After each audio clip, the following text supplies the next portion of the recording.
સુરેન્દ્રનગર જિલ્લાના ચુડા તાલુકામાં કારોલથી મોજીદર સુધી ₹169.97 લાખના ખર્ચે બંધારા 5.5 કિલોમીટર લાંબા રોડના રિસર્ફેસિંગ કામનું ખાતમુહૂર્ત ધારાસભ્ય કિરીટસિંહ રાણાના હસ્તે કરવામાં આવ્યું હતું। ગુજરાત સરકારના માર્ગ અને મકાન પંચાયત વિભાગ દ્વારા હાથ ધરાયેલા મહત્વપૂર્ણ માર્ગ પ્રોજેક્ટથી વિસ્તારના ગ્રામજનો અને વાહન ચાલકોને વધુ સુવિધા પ્રાપ્ત થશે। વર્ષોથી રોડના સુધારાની માંગણી કરતા ગ્રામજનો માટે આ પ્રોજેક્ટ ખુશીના સમાચાર સમાન બન્યો છે।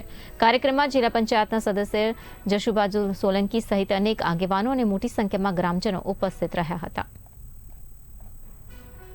આજે ચુડા તાલુકાના મોજીદર ગામે રિસર્ફેસિંગનો રોડ બનવા માટેનો માર્ગ અને મકાન દ્વારા આજે એનું ખાતમુહૂર્ત કર્યું છે। આશરે ₹1.70 કરોડ એના મંજૂર થઈ ગયા। ખાતમુહૂર્ત પણ વિધિ કરી અને આજથી કામ શરૂ થઈ ગયું છે।